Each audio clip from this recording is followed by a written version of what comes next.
السلام عليكم الاخوان والاخوات، كي دايرين؟ كلشي بخير، كنتمنى تكونوا بخير وعلى خير. وهذا الفيديو هذا اللقاء يلقاكم في صحه جيده. من بين الامور كنبغي نشارك معكم وهو فرنسا، علاقه المغرب مع فرنسا والجزائر، لان فعلا فرنسا من بين يعني المواقف ديال الضبابيه، ولكن واحد الحاجه اخرى وهو المتغيرات اللي جايه وما كاينش ثقه فيها. بهذا المعنى ما كاينش ثقه فيها، لذلك اي لقاء او حاجه كتعلق بفرنسا والمغرب، فرنسا والجزائر، كنحاول نشروها.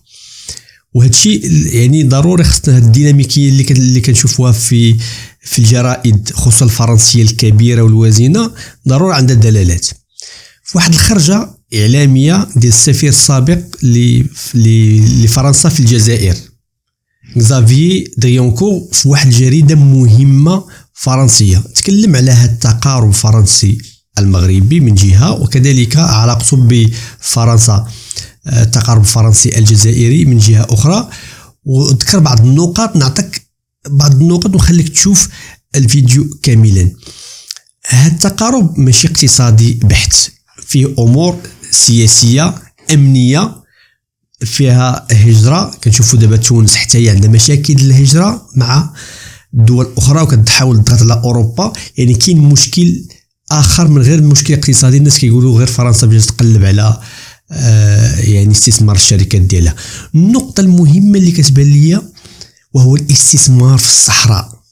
اذا كانت هذه الخطوه فعلا كما يقال ولا روج لها الوزراء اللي كانوا جاوا للمغرب، استثمار في الصحراء، وحتى هذا السفير غيقولها، واحد النقطه اللي هي حساسه ولا دارسها فرنسا، يعني انا كنعتبرها واحد الخطوه الى الامام. وهذه الخطوه غيقول انها حساسه بالنسبه للجزائر، ان الجزائر ما تخليش هذا الموضوع يدوز مرور الكرام. هذا هو النقطه الجوهريه في هذا الحوار.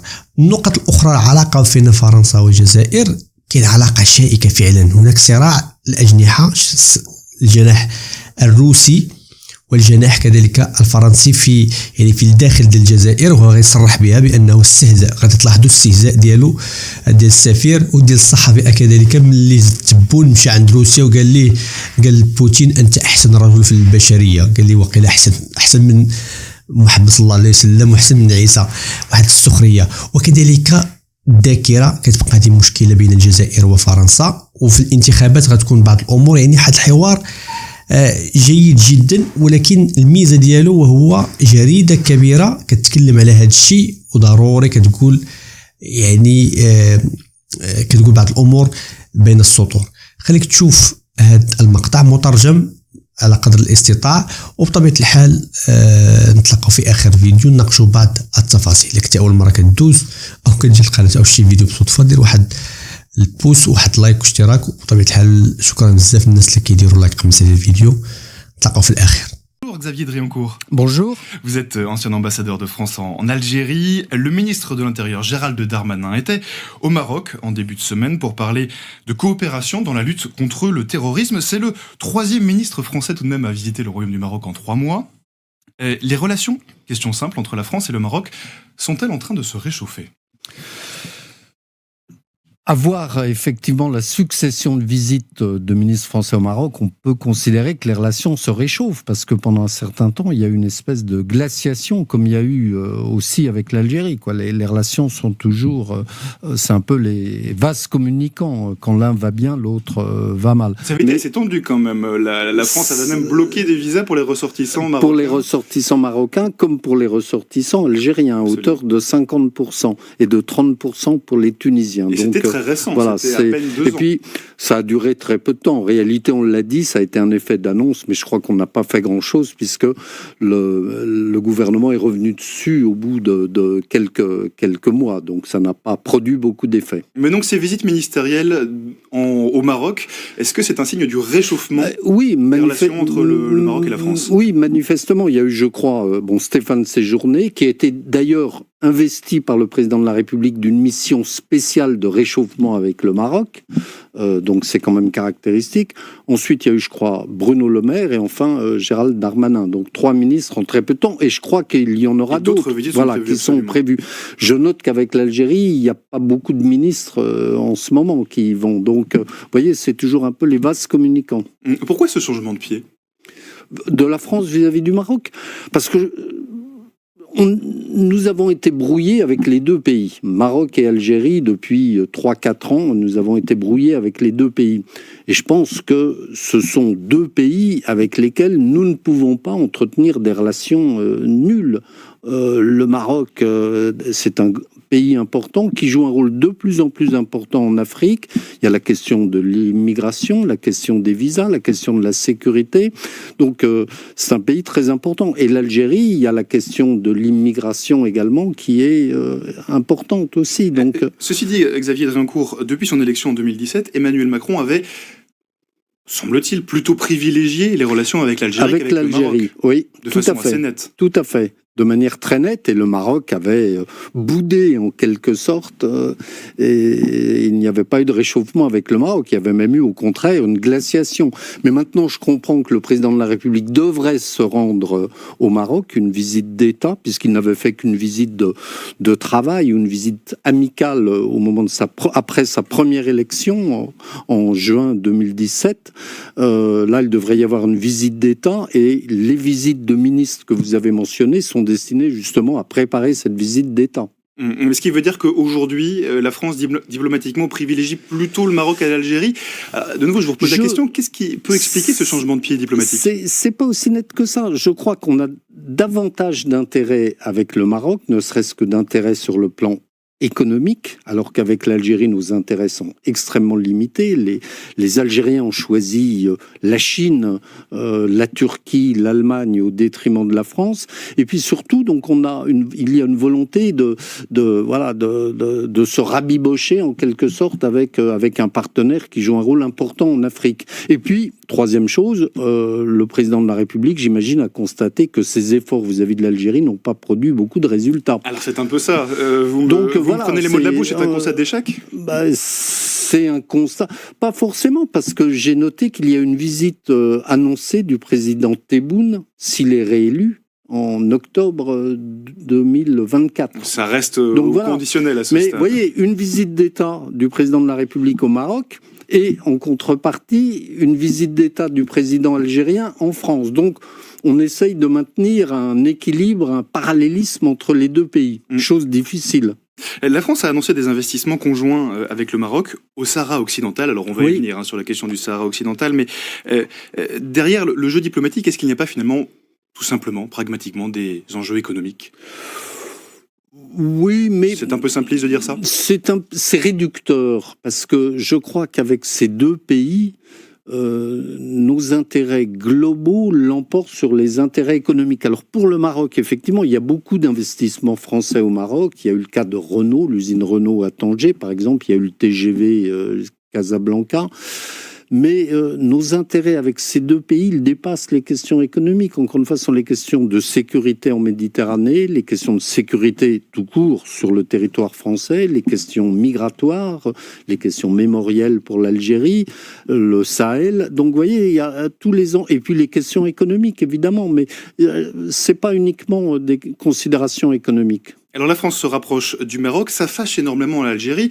Pour bien poser les choses, entre le Maroc et l'Algérie, il y a plusieurs sujets de discorde, notamment la région du Sahara occidental. Oui, tout à fait. Pour quelle raison ? Parce que le Maroc avait son territoire, l'État du Maroc. Quand il y a eu la décolonisation du Sahara espagnol en 1975, il y a eu, vous vous en souvenez, la marche verte des Marocains vers le Maroc pour conquérir le Sahara occidental. Et pour l'Algérie, d'une part, c'est un accès à l'océan Atlantique, et d'autre part, l'Algérie fait un dogme des frontières issues de la décolonisation. Et pour les Algériens, le Maroc issu de la décolonisation, c'est le Maroc marocain. Et le Sahara occidental aurait dû être, à leurs yeux, une république sahraoui. Et d'ailleurs, il y a à Alger une ambassade de la république sahraoui. Ça doit être un des seuls pays dans lesquels il y a un ambassadeur de la république sahraoui. Mais Alger est attaché au concept de frontières issues de la décolonisation, intangibilité des frontières. Alors justement, vous parlez de l'Algérie. La France a une histoire compliquée avec l'Algérie. Vous avez été ambassadeur à Alger durant 7 années en tout, en 2 parties. Est-ce que, en 2 séjours plutôt, est-ce que le souvenir de cette histoire est toujours vivace ? Le séjour est toujours vivace, mais ce souvenir, pardon, pas ce séjour, ce souvenir. Le souvenir de votre séjour est toujours vivace aussi, j'imagine. Ce souvenir est toujours vivace, mais il est clairement instrumentalisé par le gouvernement algérien, qui fait monter les enchères à chaque fois. Et il faut reconnaître que le président Macron a fait beaucoup de choses, beaucoup d'avancées sur la question mémorielle, sur la décolonisation, la colonisation, la décolonisation. Son voyage à Alger et à Oran il y a 2 ans, à l'été 2022, il y a eu un communiqué commun, une déclaration d'Alger qui a été signée à la fin, dans laquelle nous avons noté tout un certain nombre d'avancées du côté français, mais il n'y a rien eu en retour du côté algérien. C'est ça le problème. Et côté marocain, il n'y a pas un tel ressentiment historique vis-à-vis de la France ? Non, parce que l'histoire n'est pas la même. Le Maroc, c'est un protectorat. Il y avait toujours le sultan du Maroc, Mohamed V, et ses prédécesseurs. L'Algérie, c'était un département français. C'est complètement différent. Et c'était une colonie. Et plus qu'une colonie, encore une fois, un département. C'était comme la Corrèze. Xavier Dréancourt, vous avez aussi signé ce petit livre que je vais montrer à l'écran. On va l'afficher également. Ça s'appelle « L'énigme algérienne, chronique d'une ambassade à Alger », où vous revenez sur votre expérience d'ambassadeur. Vous racontez dans ce livre qu'il y a une contradiction permanente dans la façon dont les Algériens voient la France. Pour quelle raison ? Mais, encore une fois, la France, c'est un sujet qui fonde la légitimité du pouvoir algérien. Le discours anti-français, c'est la source de légitimité du pouvoir algérien. Donc, il faut alimenter en permanence le carburant anti-français. Vous dites aussi dans ce livre que l'islamisme reste très présent aujourd'hui dans la société algérienne, y compris au niveau politique ? Y compris au niveau politique. L'islamisme est une référence importante. Il y a 3 jours, un communiqué de l'agence officielle algérienne disant qu'il fallait promouvoir une diplomatie religieuse de l'Algérie. Qu'est-ce que ça veut dire, une diplomatie religieuse ? Je me demande aussi. Une diplomatie religieuse, ça veut dire que l'islam relaye la politique étrangère algérienne. Et on voit en France, par exemple, le rôle joué par la grande mosquée de Paris et par le recteur de la mosquée de Paris. C'est une forme de diplomatie religieuse, c'est une forme d'influence de l'Algérie. Xavier Dréancourt, dans ce contexte, est-ce qu'il est possible de se rapprocher à la fois du Maroc et à la fois de l'Algérie ? Parce que c'est ce que vous semblez nous dire, qu'aujourd'hui le gouvernement français essaie de se rapprocher du Maroc sans trop fâcher l'Algérie, tout de même en ménageant la chèvre et le chou. Est-ce que c'est réaliste comme position ? Jacques Chirac avait réussi à maintenir un équilibre entre les 2 pays. Il était très proche du roi du Maroc. C'est lui, Hassan II lui avait confié un peu, non pas l'éducation, mais une forme de tutelle morale, politique sur son fils. Donc Jacques Chirac était très proche du Maroc, mais en même temps très apprécié en Algérie. Donc nous avions réussi à maintenir un équilibre entre les 2 pays. Aujourd'hui, nous avons été fâchés avec les 2 pays. Alors il faut remettre l'ouvrage sur le métier et c'est plus compliqué, forcément. Alors, nous nous rapprochons du Maroc. Qu'est-ce qui va se passer du côté algérien ? De mon point de vue, il y a 2 possibilités. Soit nous nous brouillons à nouveau avec les Algériens, surtout si nous reconnaissons le Sahara occidental comme appartenant au Maroc, ce qui me semble inscrit dans les faits et dans le devenir de notre position diplomatique au Maroc.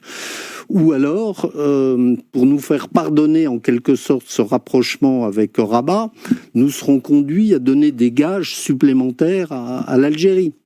On verra. C'est tout de même un équilibre qui est assez subtil. C'est un équilibre très compliqué. c'est du funambulisme. Est-ce que vous diriez que cet équilibre, il est plus compliqué à trouver aujourd'hui qu'hier? Vous parliez de Jacques Chirac. Jacques Chirac, ça n'est pas très loin, mais c'est tout de même... C'est il y a 20 ans. C'est tout de même il y a plus de 20 ans. Il y a 15 ans, 20 ans. Est-ce qu'aujourd'hui, cette position diplomatique est plus compliquée aujourd'hui parce que les problèmes sont devenus plus sensibles. La question migratoire est devenue une des préoccupations au premier plan. La question du Sahel, on a vu l'été dernier tout ce qui s'est passé, c'est devenu un sujet très, très, très sensible également. Donc c'est plus compliqué aujourd'hui. De façon générale, la France a des rapports plus compliqués aujourd'hui avec le Sahel qu'auparavant. Avec toute cette partie de l'Afrique. Pas seulement avec le Maghreb, mais avec le Sahel et avec d'autres pays en Afrique. Le Sénégal, on verra ce qui va se passer dans quelques temps. Xavier Driancourt, l'Algérie a longtemps été diplomatiquement assez proche de Moscou, en tout cas plutôt proche de Moscou. Est-ce qu'aujourd'hui, il est isolé diplomatiquement? Non, l'Algérie est toujours proche de Moscou. L'Algérie est toujours proche de Moscou et également de Pékin. J'ai en tête des propos tenus par les dirigeants algériens qui disaient que ce sont les deux pays qui nous ont soutenus dès 1954 pendant la guerre de libération. Donc pour eux, c'est une constante, ce lien avec Moscou. L'Algérie est isolée diplomatiquement parce qu'elle est brouillée avec le Maroc. Elle s'est fait éjecter elle-même du Mali et du Niger tout récemment. Et puis, elle est pas très bien avec... Elle est bien avec la Russie, mais pas trop bien non plus. L'Algérie n'a pas réussi à entrer dans les BRICS et n'a pas eu le soutien de la Russie il y a peu de temps. Cette proximité avec Moscou et Pékin, est-ce que ça n'est pas un frein supplémentaire dans le développement de sa relation avec la France? Oui, c'est un frein supplémentaire parce que on l'a vu sur l'Ukraine, par exemple. La position de l'Algérie...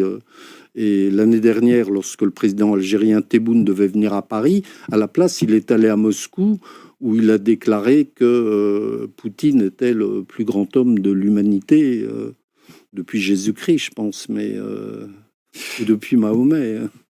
Donc voilà, c'est forcément un frein. Quand on parle des relations entre la France et l'Algérie, vous en parliez un peu à l'instant, mais est-ce que le poids mémoriel ne vient pas systématiquement toujours tout... Oui, et encore une fois, il est instrumentalisé. Bon, le président de la République a fait des gestes, et des gestes importants qu'aucun de ses prédécesseurs n'avait fait. Et ça, il faut lui rendre justice de cela. Il a fait beaucoup de gestes. Mais encore une fois, il n'y a aucun retour du côté algérien, et la question mémorielle est instrumentalisée par le pouvoir algérien. C'est-à-dire, on donne une chose, mais il faut donner davantage. Mais donc tous ces gestes qu'a fait Emmanuel Macron, pour l'instant, ne sont pas payés de retour. Vous avez raison. Est-ce qu'il faudrait... Alors là, la dernière décision, ça a été, je crois, le vote par l'Assemblée nationale d'une résolution sur la reconnaissance de la journée du 17 octobre 1961, tout ce qui s'est passé... les Algériens mis jetés dans la Seine le 17 octobre 61.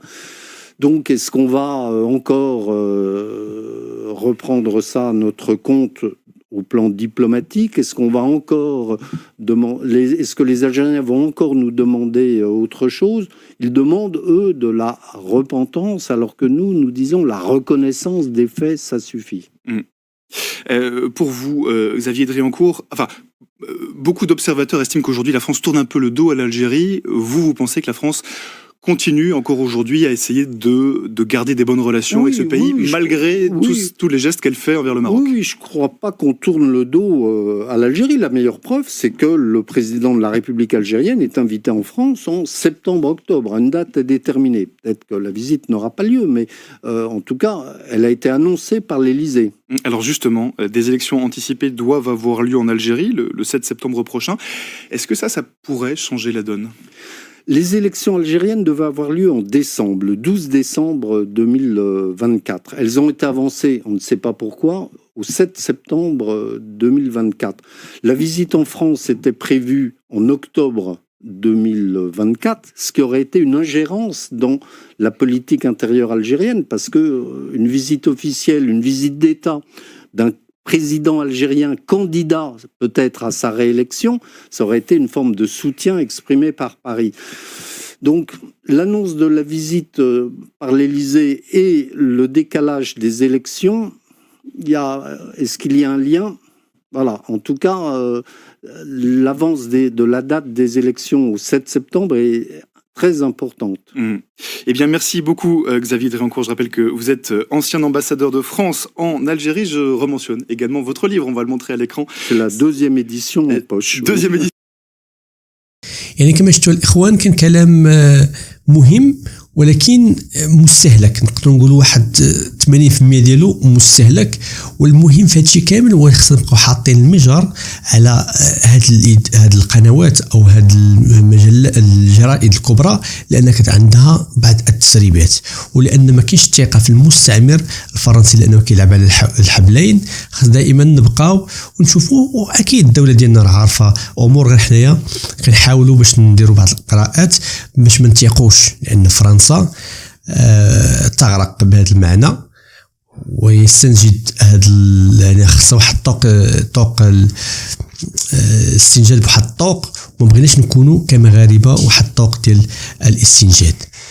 تفاعل معايا في هذا الموضوع. اشنو بان لك في التصريحات ديال السفير السابق؟ وعلى المناسبه هذا السفير السابق عنده واحد الكتاب راه ذكروه، هو لينيغم دالجيري، لان واخا هو دوز الجزائر جوج ديال المراحل، ولكن كيبقى عنده الجزائر واحد اللغز يعني كلام شيق مع صراحه مع السفير.